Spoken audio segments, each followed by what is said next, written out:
नमस्कार दोस्तों। Recently cabinet के द्वारा एक नई स्कीम को अप्रूव किया गया जिसके अंदर भारत सरकार के द्वारा लगभग 2600 करोड़ रुपए तक का इंसेंटिव दिया जाएगा बैंकों को, ताकि बैंक जो है वो डिजिटल पेमेंट को प्रमोट कर सके। अब ये इंसेंटिव किस तरीके से दिए जाएंगे, उन सारी चीजों को मैं शुभेंद्र चौहान इस सेशन के अंदर डिस्कस करूंगा। बट उसके पहले आप लोग मेरे साथ में SRC10 टेलीग्राम ग्रुप के ऊपर जुड़ सकते हो। मेरे क्लास की अपडेट, पीपीटी, पीडीएफ सब कुछ आपको हमें मिल जाएगा। इसके अलावा रोज सुबह 8 बजे द हिंद एनालिसिस क्लास मेरे द्वारा पाथफाइंडर चैनल के ऊपर लाइव दी जाती है। आप यहाँ पर ही मेरे साथ में जुड़ सकते हो। अगर आप लोगों को चैनल को सब्सक्राइब करना तो आप बिल्कुल से कर सकते हो, जिसके बाद में आपको यूपीएससी से रिलेटेड अलग अलग टॉपिक की अपडेट जो है वो मिलती रहेगी। तो चलिए दोस्तों शुरू करते हैं सेशन को। सबसे पहले बात करेंगे कि ये मर्चेंट डिस्काउंट रेट क्या होता है। ठीक है, देखो इसको कार्ड के अंदर आप ज्यादा अच्छे से समझ सकते हो। ठीक है, जब आप कार्ड का पेमेंट करते हो, कभी गए हो दुकान पे, तो दुकान के अंदर जाके इस तरीके की एक मशीन होती है जिसके ऊपर आप कार्ड को स्वाइप करते हो, वो पेमेंट होता है। ठीक है, तो उस मशीन के ऊपर ना कई बार बना होता है कि ये मशीन जो है उसके ऊपर यहाँ पे लिखा रहेगा SBI या HDFC, ऐसे अलग अलग नाम लिखे रहते हैं। मतलब ये जो पॉइंट ऑफ सेल मशीन्स होती हैं, इनको POS कहा जाता है, ये अलग अलग बैंकों की होती है। ठीक है, इवन जिस दुकानदार के पास में ये मशीन है उसका भी अपना एक बैंक अकाउंट होगा। सही बात है। अब आप सोचो कि आप एक बार मार्केट में गए, आपने कोई सामान जो है वो खरीदा। सामान खरीदने के बाद में आपने क्या किया, उसको कहा मेरे को पेमेंट करना है। आपके पास में मान लो कार्ड था SBI का, किसी और कस्टमर के पास में कार्ड होगा मान लो HDFC का, किसी और के पास में होगा ICICI का। तो क्या दुकानदार हर बार एक नए अकाउंट में आपसे पैसे डलवाता है, या हर बार एक अलग मशीन लेके आता है कि दो छोटू एक्स्ट्रा रखे हुए हैं उसने कि यार देख SBI का कार्ड आया तो SBI वाली मशीन ले आ, HDFC वाला कार्ड आया तो HDFC वाली मशीन ले आ? ऐसा तो नहीं करता वो। यानी कि जितने भी कार्ड होते हैं उन सब पे एक ही मशीन से पेमेंट हो जाता है और सबके अंदर उसके एक ही अकाउंट में पेमेंट जाता है। यानी कि अलग अलग, जैसे फेडरल बैंक है, पंजाब नेशनल बैंक है, यस बैंक है, इन सब की अलग अलग मशीनें हैं। इवन मर्चेंट के भी अलग अलग बैंक अकाउंट है और आपके अकाउंट शायद मर्चेंट से अलग होंगे और आपके पास में कार्ड जो है वो अलग होगा, पर फिर भी सारा पेमेंट हो पा रहा है। SBI से HDFC में जा रहा है, SBI से पंजाब नेशनल बैंक में जा रहा है, पंजाब नेशनल बैंक से फेडरल बैंक में जा रहा है, सब हो रहा है। तो कैसे हो रहा है? कुछ कनेक्शन तो होगा बीच में। वहां पर कनेक्शन रहता है कुछ कंपनियों का, जिन कंपनियों का नाम है वीजा, मास्टर कार्ड, रुपे। ये ना आपके कार्ड के अंदर से नीचे बने हुए रहते हैं। यहाँ पर आपको देखने को मिल रहा है कि वीजा का कार्ड है ना, ये मास्टर कार्ड का कार्ड है। ऐसे ही एक रुपए का कार्ड होता है, ये इसके अंदर देख सकते हो, ये रुपए का कार्ड है, यहाँ पे रुपया बना हुआ है आपको। ठीक है, इसके अंदर क्या होता है कि ये लोग क्या करते हैं, जितने भी बैंक हैं उन सबसे आपस में लिंक करते हैं, इन सबको आपस में लिंक करते हैं, इन सबका एक डाटा क्रिएट करते हैं, साथ में उन सबको अलग अलग मशीनों के साथ में लिंक कर देते हैं, जिसके कारण से आप SBI से अगर यस बैंक में पैसा ट्रांसफर करना चाहते हो आप कर सकते हो, जिसके कारण से आप HDFC से फेडरल बैंक में करना चाहते हो आप कर सकते हो। ये कनेक्शन बनाते हैं और जब ये कनेक्शन बनाते हैं तो इनको भी अब भाई साहब मेहनत करना है, पैसा तो चाहिए। पैसा कहाँ से मिलता है, कैसे कमाते हैं ये लोग? तो ये लोग क्या करते हैं, जैसे यहाँ पे मान लो ये मर्चेंट है, ठीक है, ये कस्टमर है। मर्चेंट मतलब जो सामान बेचने वाला, किराने की दुकान वाला मान लो। ठीक है, ये लोग क्या करते हैं, जैसे आपने कार्ड से पेमेंट किया दुकानदार के पास में, तो दोनों के अकाउंट को अलग अलग अकाउंट होगा पर ये पेमेंट को ट्रांसफर करा देंगे। उस बीच में मान लो अगर आपने 100 रुपए ट्रांसफर किए तो यहां पर 98 रुपीज पहुंचेंगे। 2 रुपए जो है वो वीजा मास्टर कार्ड अपने काट लेते हैं। इन 2 रुपए को जो उन्होंने काटा है उसे क्या कहा जाएगा? उसे कहा जाएगा मर्चेंट डिस्काउंट रेट। ये एग्जाम्पल के लिए बता रहा हूं, 2 रुपए जरूरी नहीं 2 रुपए कटते हैं। ठीक है, अलग अलग अमाउंट पे अलग अलग होता है, वो परसेंटेज वाइज होता है ना। अब मर्चेंट डिस्काउंट रेट जो कटता है और जो पैसा वीजा के पास में आता है, उस पैसे का एक भाग कस्टमर के बैंक के पास जाएगा। मान लो आपने SBI से पेमेंट ट्रांसफर किया तो एक भाग 2 रुपए का इधर जाएगा। मान लो 2/3 रुपीज इधर चलेंगे, 2/3 रुपीज जाएंगे फेडरल बैंक के अंदर, मर्चेंट के अकाउंट वाले बैंक के पास में, और 2/3 रुपीज वीजा अपने पास रखेगा। ये होता है मर्चेंट डिस्काउंट रेट। मर्चेंट के पेमेंट को ट्रांसफर करने के लिए जो पेमेंट काटा जाता है उसे कहा जाता है मर्चेंट डिस्काउंट रेट। और ये जो मर्चेंट डिस्काउंट रेट होता है वो 3 लोगों के पास में बढ़ता है, एक कार्ड इशू करने वाली बैंक, एक पॉइंट ऑफ सेल मशीन वाली बैंक, और तीसरी मास्टर कार्ड, वीजा और रुपए वाली, ये जो कंपनी है इनके पास में। इस तरीके से मर्चेंट डिस्काउंट रेट जो है वो काम करता है। अब आप समझो, जो अलग अलग कंपनी है, वीजा, मास्टर कार्ड, रुपए, जो पेमेंट करा रहे हैं इन्हें पेमेंट नेटवर्क कहा जाता है।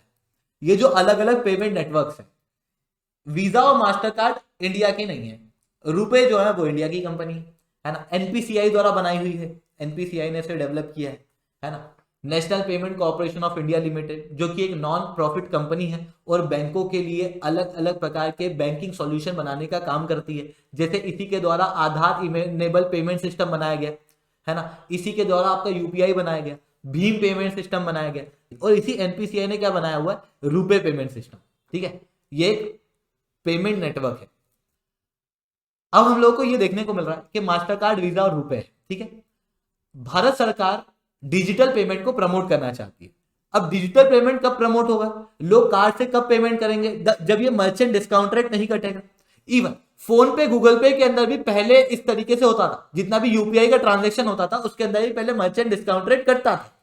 तो मर्चेंट डिस्काउंट रेट कटने की वजह से लोग क्या कहेंगे कि अरे कैश से पेमेंट कर देता हूं, 2-3 रुपए बच जाएंगे। इवन दुकानदार खुद कहेगा कि नहीं नहीं भैया आप 102 रुपए ट्रांसफर करो, सामान 100 रुपए, आप 102 रुपए ट्रांसफर करो, मेरा 2 रुपया जो कट जाए। तो वैसी चीजें देखने को मिलेगी, तो डिजिटल पेमेंट प्रमोट नहीं हो पाएगा। तो फिर भारत सरकार द्वारा क्या किया गया था, पहले आरबीआई ने मर्चेंट डिस्काउंट रेट के ऊपर एक कैप लगा दी थी कि 0.3% से ज्यादा का मर्चेंट डिस्काउंट रेट कोई भी पेमेंट नेटवर्क नहीं लेगा। उसके बाद में रुपए और यूपीआई के ऊपर मर्चेंट डिस्काउंट रेट 0 कर दिया। आज आप यूपीआई से ट्रांसफर करते हो पेमेंट, उसके ऊपर आपको एक्स्ट्रा कोई मर्चेंट डिस्काउंट रेट नहीं देना। ठीक उसी तरीके से अगर आपका कार्ड रुपए का, तो आपको कोई भी एक्स्ट्रा मर्चेंट डिस्काउंट रेट नहीं देना होता। मेरी बात समझे। अब देख, अगर रुपए के अंदर कोई भी मर्चेंट डिस्काउंट रेट नहीं देना होता तो खुशी की बात है ना। फिर वीजा और मास्टर कार्ड क्यों चल रहे हैं भारत के अंदर? वीजा और मास्टर कार्ड चलने का कारण ये है कि देखो बैंक को नुकसान हो रहा है, क्योंकि हकीकत में कार्ड कौन दे रही है, बैंक दे रही है। अब जब मर्चेंट डिस्काउंट रेट कटता था तो मर्चेंट डिस्काउंट रेट का एक भाग कार्ड इशू करने वाली बैंक के पास और एक भाग मर्चेंट की बैंक के पास, यानी कि पॉइंट ऑफ सेल वाली जो बैंक होती है उसके पास में होता था। पैसे जाते थे, कमाई होती थी। अब मर्चेंट डिस्काउंट रेट जब रुपए में 0 हो गया तो रुपए से कोई भी मुनाफा इन बैंकों को नहीं होता था, तो रुपए जो को ज्यादा प्रमोट ये बैंक नहीं करती थी। जिसके बाद भारत सरकार द्वारा कहा गया था कि काम करते हैं 2000 रुपए तक सब्सिडी दी जाएगी मर्चेंट की बैंक को अगर वो रुपए डेबिट कार्ड का प्रयोग करता है।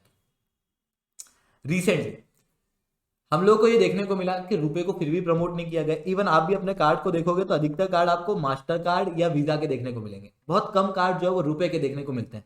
इसी कारण से, क्योंकि बैंक जो है उसको प्रमोट नहीं करती है।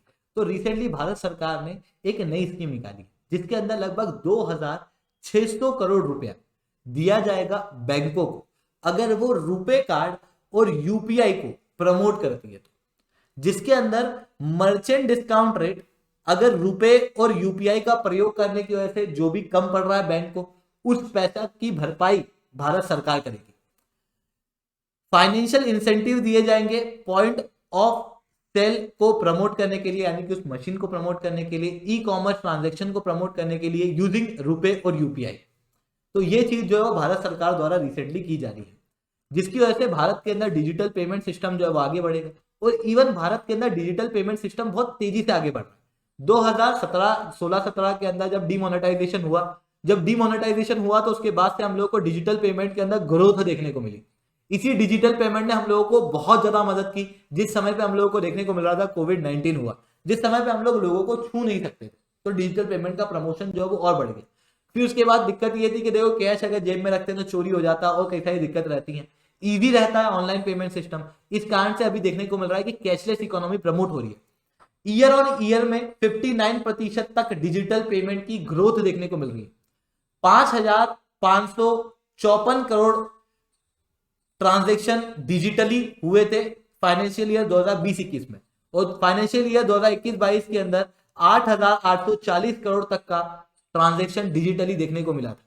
इवन यूपीआई और भीम का ट्रांजैक्शन 106% तक बढ़ा है, जो फाइनेंशियल ईयर 2020-21 के अंदर 2233 करोड़ था, वो 2021-22 के अंदर 4597 करोड़ देखने को मिल रहा है। इसका मतलब डिजिटल पेमेंट सिस्टम जो है वो बहुत तेजी से भारत के अंदर बढ़ता हुआ दिखा रहा है। तो दोस्तों ये सारी चीजें हम लोगों को देखने को मिल रही है। लेक्चर अच्छा लगा हो तो लाइक करो, लेक्चर बहुत अच्छा लगा हो तो SRC10 कमेंट करो। अगर आप लोगों को अनअकैडमी के ऊपर सब्सक्रिप्शन लेना है तो आप लोग कोड यूज कर सकते हो SRC10, जिसके बाद में आप लोगों को मेरे द्वारा पर्सनली 1-on-1 मेंटरशिप मिलेगी। तो दोस्तों आज के लिए इतना ही। जय हिंद जय भारत। अभी एक बहुत अच्छा ऑफर भी चल रहा है अनअकैडमी के ऊपर, जहां पर अगर आप लोग अनअकैडमी का सब्सक्रिप्शन लेते हो तो आप लोगों को फ्री एक्सटेंशन मिलेगा, जहां पर 1 साल के सब्सक्रिप्शन पे 2 महीने का एक्सटेंशन, 18 महीने के सब्सक्रिप्शन पे 4 महीने का, 2 साल के सब्सक्रिप्शन पे 6 महीने का और 3 साल के सब्सक्रिप्शन के ऊपर 12 महीने तक का। तो जाओ सब्सक्राइब करो, SRC10 कोड का प्रयोग करो। आज के लिए इतना ही दोस्तों, जय हिंद जय भारत।